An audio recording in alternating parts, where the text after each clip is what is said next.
안녕하세요. 얼른 뚝딱 포트폴리오 편집하기 강의입니다. 이 포트폴리오에 관련돼서는 여러 가지가 있는데요. 그 포트폴리오에 들어갈 내용, 콘텐츠라고 하죠. 이 콘텐츠를 어떻게 채울 것인가를 오늘 저와 함께 나눠보시겠습니다. 이제는 말할 수 있다. 선배님, 10년 전으로 돌아가신다면 무엇을 달리해 보시겠어요? 제가 저보다 10살 많은 선배님께 이렇게 질문한 적이 있어요. 그런데 의외로 굉장히 좀 황당한 질문일 수 있잖아요. 그런데 이 황당한 질문을 거침없이 대답을 하시는 거예요. 아마 평소에 생각을 많이 하셨겠죠. 그분의 대답은 내가 만약에 10년 전으로 돌아간다면 나는 케이크에 이렇게 크림을 예쁘게 데코를 하는 것보다는 그 케이크의 본체인 카스테라를 맛있게 만드는 데 집중을 할 거다. 이렇게 대답을 하시더라고요. 오, 굉장히 그럴듯한데 이게 무슨 뜻이냐고 다시 여쭤봤죠. 그랬더니 이제 강사로서 이제 준비해야 되는 여러 가지 이제 기술들, 스킬이 있는데 발음, 발성, 이렇게 무빙, 제스처 뭐 이런 것들 있잖아요. 그런데 그런 스킬들을 준비하는 것도 중요하지만 정말 그 강의를 하는 강사 자신이 어떤 삶을 살아가는가, 나는 무엇인가, 나는 어떤 컨텐츠를 가지고 있는가, 이런 부분들을 이렇게 집중하는 것이 더 중요하다, 이런 말씀을 해주시더라고요. 그래서 저는 그때 정말 그걸 준비하는 게 진짜 중요하겠다, 이런 생각을 했습니다. 왜냐하면 사람은 그 사람의 메시지에 감동을 받는 것인데 그 메시지는 그 사람이 잘 꾸며낸 이야기가 아닙니다. 이야기가 아니라 그 사람이 실제로 살아낸 진정성, 인테그리티라고 하죠. 이 진정성에 감동을 받는 거거든요. 그 진정성이 전달될 때 사람들은 마음을 움직이게 됩니다. 삶을 살아내는 것, 메시지를 갖는 것, 진정성을 갖는 것, 이 모든 것이 여러분의 카스테라를 만드는 과정입니다. 그리고 이 카스테라가 바로 콘텐츠입니다. 나라는 콘텐츠를 앞으로 어떻게 만들고 또 어떻게 표현할 것인가. 포트폴리오는 뭘까요? 포트폴리오는 나라는 콘텐츠를 담아내는 그릇이라고 볼 수 있습니다. 이 포트폴리오는 나를 브랜딩하는 또 과정이기도 한데 브랜딩 이전에 콘텐츠를 먼저 준비해야 되겠죠. 오늘 강의를 통해서 여러분의 콘텐츠 디자인을 한번 해보세요. 자, 여러분의 포트폴리오의 목차를 제가 잡아드릴게요. 5부로 나뉩니다. 첫 번째, 비전. 두 번째, 영성. 세 번째, 열정. 네 번째, 강점. 5번째, 피드백입니다. 비전, 스피릿, 패션, 스트렝스, 피드백, 이렇게 5부로 잡으면 될 것 같아요. 제가 목차와 그리고 또 이 각 부에 해당하는 완성돼야 되는 문장, 이런 것들은 제가 자료로 따로 올려드릴게요. 첫 번째를 왜 비전으로 잡았냐면요. 여러분은 저는 사남 일녀의 장녀로서 이런 자기소개서 많이 이제 들어보셨을 거예요. 그런데 어떤 이야기든 서사가 결론이 맨 앞에 나와야 그 다음을 읽기가 좀 쉽습니다. 물론 그 두갈식이라고 하는데 두갈식이 무조건 좋은 건 아니겠지만 지금 이제 고도화된 우리 현대 사회가 좀 바쁘잖아요. 바쁘고 너무나 많은 이야기들을 서로 나누게 됩니다. 그래서 이 컨텐츠의 홍수 속에서 정말 그 본론이 나올 때까지 막 하염없이 기다려야 되는 거는 정말 이제 고역입니다. 그래서 하고 싶은 얘기를 제일 먼저 하는 겁니다. 그 포트폴리오의 어떤 목적은 나를 소개하는 거잖아요. 나를 소개할 때 나의 가장 중요한 결론을 제일 먼저 얘기를 하는 거예요. 그래서 비전을 맨 앞으로 이제 뺀 겁니다. 저는 예전에 경영 컨설팅을 이렇게 하는 기간이 있어서 이제 면접관의 입장이 좀 자주 되어볼 경험이 있었는데요. 여러분께 입사 면접에 대한 비밀 하나 알려드릴게요. 면접관 입장에서는요, 채용이 그야말로 중노동입니다. 산더미처럼 쌓여있는 비슷비슷한 서류 더미들 가운데서 뭘 찾아야 되거든요? 근데 뭘 찾냐? 면접관 입장에서는 3가지를 찾아요. 첫 번째, 업무 수행 능력. 이 사람이 이 업무를 수행해낼 능력이 있는가? 두 번째, 태도가 좋은 사람. 세 번째, 우리 조직과 맞는 사람을 찾아야 되는데 정말 쉽지 않습니다. 여러분 입장에선 물론 취업이 쉽지 않을 테지만 회사 입장에서도 채용은 정말 어려운 일이에요. 난제 중에 난제입니다. 왜냐? 채용 단계 자체에서 비용이 발생할 뿐만 아니라 입사 채용 단계의 모든 프로세스마다 다 비용이 발생하거든요. 예전에 이제 올드 스타일인데 예전에는 압박 면접 이런 거 있잖아요. 막 분위기 막 무섭게 해서 막 갑자기 막 이렇게 돌발 질문하고 막 이랬을 때 그 임기응변을 봤거든요. 그런데 이제 회사도 점차 이제 많은 격식과 이런 것들이 무너지고 합리성을 추구하면서부터 요즘은 굉장히 서로 솔직하게 소통하는 게 트렌드인 것 같아요. 합리적으로 변화하는 거죠. 그런데 여러분이 이렇게 포트폴리오에 여러분 자신을 입체적으로 표현하고 소개하면 면접관 입장에서는요, 일단은 이 피곤한 서류 더미 가운데서 오아시스를 만난 기분입니다. 우리 한번 오아시스가 되어볼까요? 첫 번째, 이제 본론으로 들어가 있습니다. 첫 번째, 비전입니다. 흔한 말로 소원이라고 생각하면 될 것 같아요. 여러분, 질문지는 이렇게 드리겠습니다. 10년 이내에 이루고 싶은 유의미한 성취 5가지. 유의미한 성취 5가지입니다. 10년 이내에 이루고 싶은 거. 여기서의 비전은요, 세계 제일 미녀와 결혼하기. 뭐 이런 걸 뜻하는 게 아닙니다. 나쁘진 않은데요. 네, 문제 해결에 초점을 맞춰야 돼요. 문제 해결에 초점을 맞추려면 먼저 문제를 발견을 해야 되겠죠. 문제를 발견하려면 먼저 우리의 지금 관련된 업종과 관련해서 평상시에 관찰하는 습관, 그리고 대화하는 거, 실제로 물어보는 거예요. 그 제품의 유저에게 한번 물어보는 거예요. 그리고 우리의 경험 3가지를 기반으로 문제의 진짜 본질을 찾아내는 게 필요합니다. 이 부분은 제가 책 쓰기 특강 앞쪽 강의에서 말씀드렸던 해결을 기다리는 문제들이라는 목록을 참고하셔도 좋겠습니다. 해결해야 할 문제를 찾았다면 이제 그 문제가 거대하잖아요. 그 문제를 작게 조각내야 돼요. 작게. 그 중에 5가지 정도를 내가 실제로 해결해 본다면 내 성취 목표와 딱 맞닿게 되어 있어요.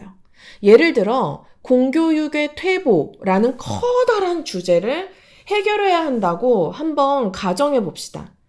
창의성 훈련, 사고력 훈련, 대화 훈련 등의 문제들로 작게 쪼갤 수 있습니다. 그걸 또 작게 쪼갤 수 있겠죠. 그렇게 계속 쪼개나가다 보면 내가 해결하고 싶은 작은 주제들이 발견되게 되고 그곳에 내가 할 수 있는 일도 있습니다. 이렇게 비전을 한번 찾아보세요. 2번째, 스피릿입니다. 영성, 철학과 관련된 부분들인데요. 3가지 문장에 답해보면 좋을 것 같습니다. 나는 땡땡땡, 나는 무엇을 중요하게 생각하는 사람이다. 나는 무엇을 포기하는 한이 있더라도 무엇을 지키고 싶다. 이제 갑지불에 관련된 거죠. 3번째, 나는 적은 시간만 주어진다면, 예를 들면 뭐 나에게 1년밖에 남아있지 않다면, 나에게 딱 한 달이 있다면, 뭐 이런 식으로 가정을 하면서 나에게 적은 시간만 주어진다면 난 무엇을 하고 싶은가? 한번 생각해 보는 겁니다. 여러분께서 스피릿이라는 단어가 조금 낯설 수도 있어요. 근데 이제 영성이라는 주제는 이제 필립 코틀러의 마켓 3.0 시절부터 이제 중요한 화두로 이렇게 회자되고 있는 개념인데요. 우리가 이 스피릿을 발견하기 전에 우리의 생각을 좀 약간 균형을 잡아놓을 필요가 있습니다. 우리 악기 칠 때도 이렇게 튜닝이라고 하나요? 그런 걸 이렇게 음을 잡잖아요. 균형을 잡아야 되는데 이 균형 잡는 법을 알려드릴게요. 2가지 양극단의 생각을 머릿속에 한번 떠올려 보는 겁니다. 우리의 영혼을 웜업 시키기 위해서요. 예를 들면 슬픔과 기쁨, 어두운 부분과 밝은 부분, 나의 과거와 나의 미래, 이런 식으로요.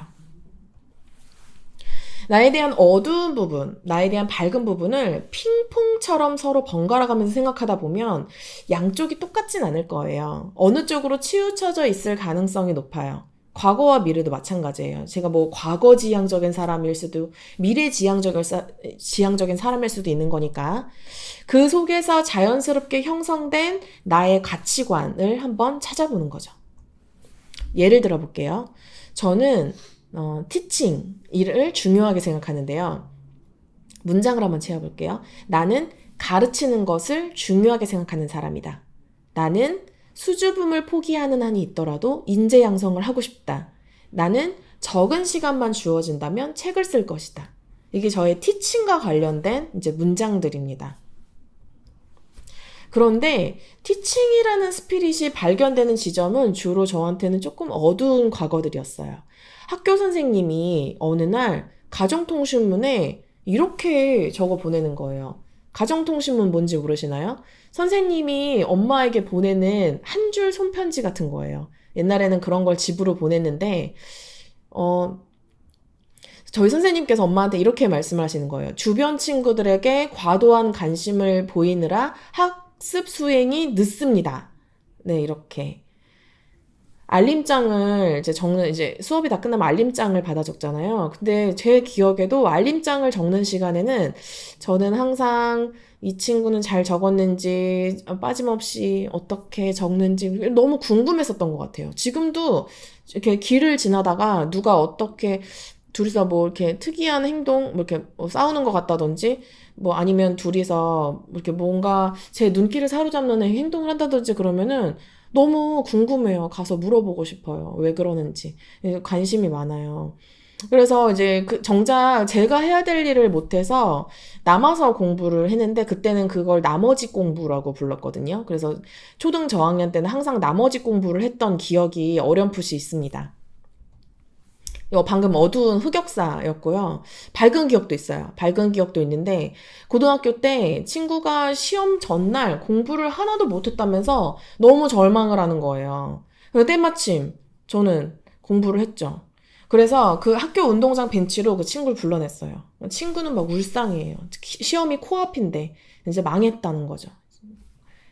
그래서 저는 그 쉬는 시간 10분 사이에 어제 공부했던 것을 압축 브리핑해줬어요. 그리고 시험 결과가 딱 나왔는데요. 친구가 이제 성적표를 막 팔랑팔랑 막 태극기 흔들듯이 막 팔랑팔랑 흔들면서 저희 반으로 막 달려 들어오는 거예요. 너 몇 점 맞았어? 이러면서 저한테 너 분명히 100점 맞았지? 뭐 이러면서 그러는 거예요. 그래서 왜 그러냐고 그랬더니 자기가 90점을 맞았다는 거예요. 저는 80점을 맞았는데 어떻게 된 일인지 저보다 잘 봤더라고요. 이렇게 어떻게 된 건지 모르겠지만 일단 티칭은 저의 어떤 운명과도 같은 것이라는 생각이 이제 듭니다. 여러분들 이렇게 과거, 미래, 어두운 부분, 밝은 부분 오가면서 한번 생각해 보세요. 생각이 날 거예요. 재밌을 거고요. 몇 가지 샘플 키워드는 제가 자료로 따로 같이 올려드릴게요. 시중에도 아주 많이 나와 있어요. 두 번째, 세 번째죠. 이렇게 세 번째. 패션, 열정, 흥미와 관련된 주제입니다. 나는 무엇을 할 때 시간 가는 줄 모른다. 나는 무엇이 즐겁다. 나는 하루의 대부분을 무엇을 하며 보낸다. 이제 실제 시간 사용을 이제 생각해 보는 거죠. 뭐가 있을까요? 독서, 게임, 등산, 산책, 조깅, 청소? 그렇게 표현하는 것보다는 예를 들어 독서라면 독서를 하는 이유도 사람마다 다 제각각이거든요. 무궁무진합니다. 독서를 하는 이유도. 나는 왜 독서를 하는가? 그 왜를 한번 찾아보세요. 그게 내 흥미의 본체예요. 게임 같은 경우도요. 성취 경험을 위해서 하는 경우가 많이 있더라고요. 현실에서는 특별한 성취 경험을 갖기가 무척 어려운데 게임에서는 보상도 쉽게 오고 성취도 즉각적이거든요. 이렇게 한 번 더 들어가 보면 나의 진짜 어떤 열정 이런 것들이 나옵니다. 네 번째, 스트렝스. 나의 강점, 장점입니다. 나는 무엇을 배울 때 속도가 빠르다. 학습 속도가 빠른 것이 나의 강점입니다. 그 두 번째, 사람들은 나의 무엇을 칭찬한다. 다른 사람들에게 평가가 좋은 거. 세 번째, 난 무엇을 잘한다. 그런데 이 강점이라는 주제를 가지고 제가 많이 학생들과 이렇게 교육 현장에서 많이 만났는데, 어린이도 만나봤고, 청소년도 만나봤고, 성인분들도 만나보면 성인분들도 이제 경영자서부터 이제 팀장, 팀원에 이르기까지 많은 분들과 이 강점이라는 주제로 대화를 나누다 보면 이제 마음 한켠이 약간 이렇게 좀 씁쓸합니다. 왜냐면 우리나라의 지금 이 어떤 환경이 나의 강점을 잘 발견해내기가 좀 어려운 환경이에요. 어렸을 때부터 칭찬보다는 야단을 많이 맞기 때문에 그런 걸까요? 아니면 뭔지 모르겠습니다. 강점을 생각할 때 잘 떠오르지 않는다면 내 약점을 생각하면 쉽게 풀립니다. 약점은 금방 생각나거든요. 예를 들어 내 약점이 금방 실증을 내는 것이라면 또 꾸준히 지속하지 못하는 것이라면요. 그런 약점이 있다고 한번 가정해 봅시다. 그럼 그 약점 뒤에 숨어있는 강점을 한번 보세요. 금방 실증을 내는 것은 새로운 것을 좋아한다는 의미이고 새로운 것을 좋아하면 시작을 두려워하지 않는다는 강점이 됩니다. 또 꾸준히 지속하지 못하는 것은요. 일을 빠르게 완성한다는 강점을 가질 가능성이 높아요. 일종의 단거리 선수인 거죠. 약점을 무조건 좋게 생각하라는 의미가 아닙니다. 약점은 고칠 부분이 아니고요.